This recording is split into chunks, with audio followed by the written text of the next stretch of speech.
Bismillahirrahmanirrahim. Assalamu alaikum everyone. Today the topic is on reluctant fundamentalist by Mohsin Hamid. तो आज हम इसके सिम्बोलिज्म पे फोकस करेंगे, सिम्बोलिज्म पे बात करेंगे, सिम्बल्स क्या यूज़ होते हैं, क्या क्या यूज़ हुए हैं इस पूरे स्टोरी में, हम इस बात पे भी डिस्कस करेंगे. तो सबसे पहले इंट्रोडक्शन के लिए जब हमारे पास क्वेश्चन आता है तो हमने इंट्रोडक्शन के लिए सबसे पहले राइटर का बताना है कि जी this novel was written by या has been written by Mohsin Hamid.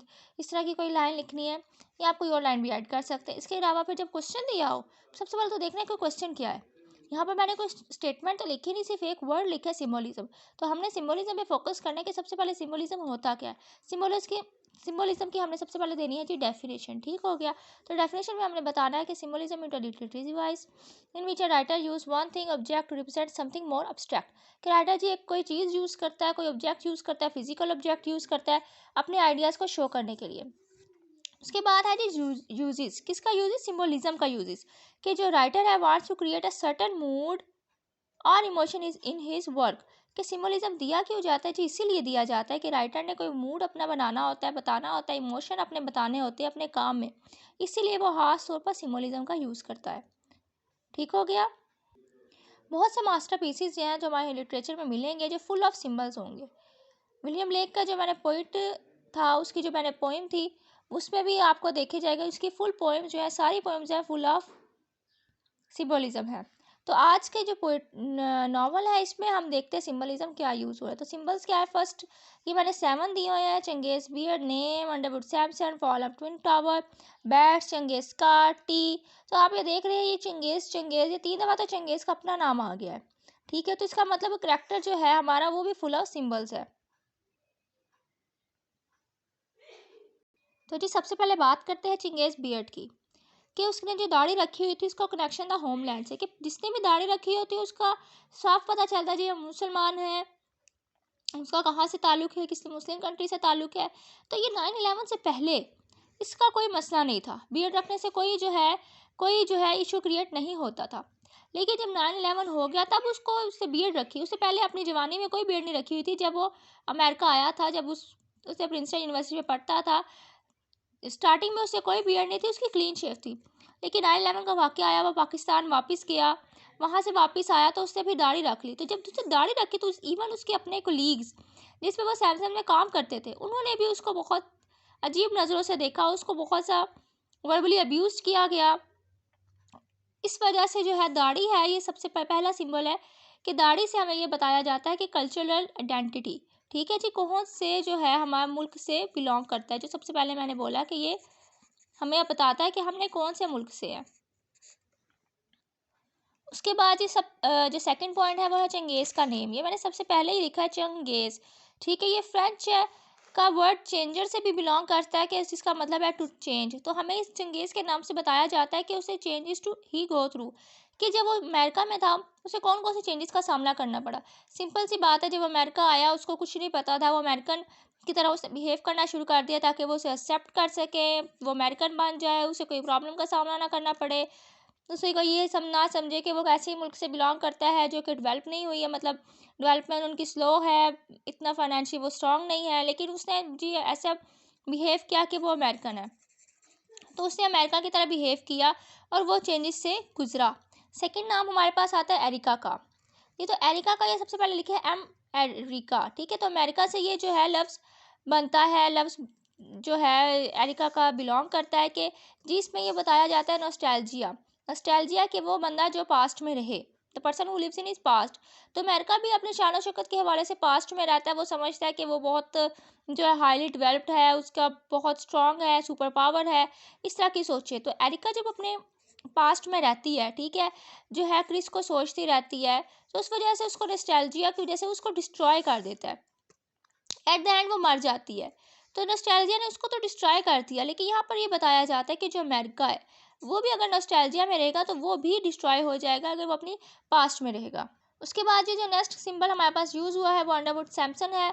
ये बताया गया है जी परफेक्ट प्लेस है, ड्रीम जॉब है, इसकी कोई डार्क साइड नहीं है. बट रियलिटी ऐसा कुछ नहीं है. हर चीज़ की कोई ना कोई डार्क साइड होती है. हालांकि परफेक्ट प्लेस है, सब बहुत जो है best place to work, best job है, ड्रीम सबकी जो है वो पूरी हो रही है. चंगेज़ की भी ड्रीम जो है वो जब यहाँ पर आता है तो उसकी पूरी होती है कि जी वो तो इतना टॉप जो है वो कंपनी में काम कर रहा है, बट रियलिटी उसकी अपोजिट होती है। क्योंकि वह जब काम करता है तो उसे पता चलता है कि इसकी प्रेजुडिस है, यानी कि उन लोगों को निकाल दिया जाता है जो बूढ़े हो चुके होते हैं। तो इसकी बीएड से इसको अपने कोवर्कर, जिस तरह मैंने ऊपर बताया, इसकी बीएड से इसको भी मसले हो रहे होते हैं। तो ये इसकी डार्क साइड है। ये हर किसी को एक्सेप्ट नहीं करते, ये सिर्फ उसको एक्सेप्ट करते हैं जो टॉप होते हैं, जो बेस्ट होते हैं। उसके बाद ये नेक्स्ट हमारे पास है फॉल ऑफ ट्विन टावर। ठीक है जी, फॉल ऑफ ट्विन टावर असल में ये पूरा नावल घूम ही किस दो चीज़ों पे रहा है, चंगेज़ पे घूम रहा है, उसके बाद ये जी घूम रहा है 9/11 के वाक़ये पे। हाँ जी, तो जिस तरह बता रही हूँ कि ये चंगेज़ और 9/11 के दो ही पॉइंट्स हैं जो इस थ्रू आउट द नावल में डिस्कस हो रहे हैं। ठीक, तो जब 9/11 का इंसिडेंट हुआ तो बहुत सी जानों का ज़िया हो गया, बहुत सी जानें मारी गई। तो जब अमेरिका खुद तो दूसरे मुल्क पे बमबारी करता है, तो जब उसके ऊपर उसकी जानों का लॉस हुआ तो उसका बहुत सा जो है उसको मुश्किलात का सामना करना पड़ा। उसका वर्ल्ड ट्रेड स्टैंडर्ड सेंटर जो है वो सिंबल है किसका, अमेरिकन डोमिनेशन का, कि अमेरिका का हर चीज़ पे डोमिनेंट हो रहा है, उसकी सुपर पावर है, वो हर किसी पे हुकूमत करता है। तो ये चीज़ जो अब उसका 9/11 पे का वाक़या हुआ, उसका ट्विन टावर जो है वो डिस्ट्रॉय हुआ, तो उसको बहुत सी जो है प्रॉब्लम का सामना करना पड़ा। उसके बाद ये नेक्स्ट पॉइंट है हमारा बैट्स। तो जब स्ट्रेंजर देखता है बैट्स को, तो चंगेज़ कहता है कि बैट से डरने की कोई ज़रूरत नहीं है। तो बैट्स जब वो चंगेज़ अमेरिकन को बता रहा होता है, वो अननेम्ड अमेरिकन को, जिसका हमें पता नहीं कौन है, क्या है, जासूस है, चंगेज़ को मारने आया अमेरिका से, हमें कुछ भी नहीं पता।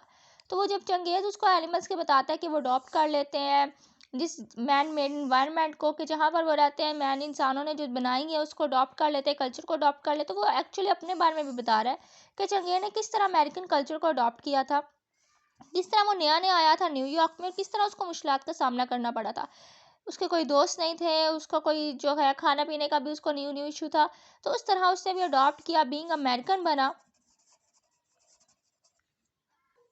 क्योंकि वो अमेरिका में तो अलोन था। तो उसको अपॉर्चुनिटीज़ जो है मुश्किल से मिली, लेकिन उसको मिल गई क्योंकि वो at the top of the class था। लेकिन इसके बावजूद वो जो था वो अकेला था। तो नेक्स्ट है जी चंगेज़ स्कार। ये हमारा 6 पॉइंट है, इसके बाद 7 है, द लास्ट वन। तो चंगेज़ के आँख पे स्कार है, जो है हमारा जो स्ट्रेंजर है वो थोड़ा सा वरी होता है उसके स्कार को देख के। तो वो कहता है कि कुछ भी नहीं है, एक कैंडल थी जो पिघली हुई जो मोम है वो उसके बाजू पे गिर गई थी। तो इतना कोई है नहीं, इतना कोई डरने की बात नहीं है, मुझे कोई जो है कोई मुश्किलात का सामना नहीं करना पड़ा, कोई वायलेंट इनकाउंटर नहीं था। असल में हमें पता नहीं कि एक्सीडेंट है जो है ये है। ठीक है, उसके बाद वो बताता है कि ईवल साइड है किसकी, उसके स्कार की। हाँ जी, उसके स्कार की ईवल साइड भी है, इनोसेंट साइड भी है। तो स्कार जो है उसका डार्क है, तो जो ये बताता है जी कि इसकी ईवल साइड है, कि उसका दिल है कि वो स्ट्रेंजर को जो है किडनैप टाइप करे, उसको जो है किडनैप करके उसको अपने पास रख या उस स्ट्रेंजर को जो है वो मार दे। ये जो है उसकी ईवल साइड है, किसकी, चंगेज़ की। उसके बाद इनोसेंट साइड ये है कि उसने जितनी भी जो स्ट्रेटजीज वगैरह की, जितनी भी कॉन्स्पिरेसी की, असल में ऐसा कुछ भी नहीं था। असल में वो जो है इनोसेंस है, कौन, हमारा चंगेज़। द करेक्टर चंगेज़ जो है हमारा वो इनोसेंस है। तो ये जो चीज़ दो है, ये हमें बिल्कुल पता नहीं है कि असल में उसकी डार्क साइड और ईवल साइड में से इनोसेंट साइड में से कौन सी साइड जो है वो ट्रू है। उसके बाद जी हमारे पास आता है टी। वो चाय पी रहे होते हैं, तो स्ट्रेंजर जो है ट्रस्ट वो दिखाया जाता है कि स्ट्रेंजर जो है वो आहिस्ता आहिस्ता चंगेज़ के ऊपर ट्रस्ट कर रहा है। हमें रियलिटी में नहीं पता कि वो कितना ट्रस्ट कर रहा है, लेकिन जब उसको ग्रीन टी होती है तो वो पी लेता है, उसको कोई मसला नहीं होता। लेकिन स्टार्टिंग में वो होता है कि maybe he will be poison, उसको मार दिया जाएगा, उसको जान ले ली जाएगी क्योंकि वो शायद वो स्पाई है। ये हमें इन बातों की कंफर्म नहीं है कि असल में वो क्या है। उसके बाद ये भी है कि शायद चंगेज़ उसको इसलिए चाय पिला रहा है ताकि वो उसको ट्रैप कर सके, जिस तरह मैंने बताया, उसको मार सके, उसको अपने साथ कोई काम करवा सके जो उसने अपना काम करवाना।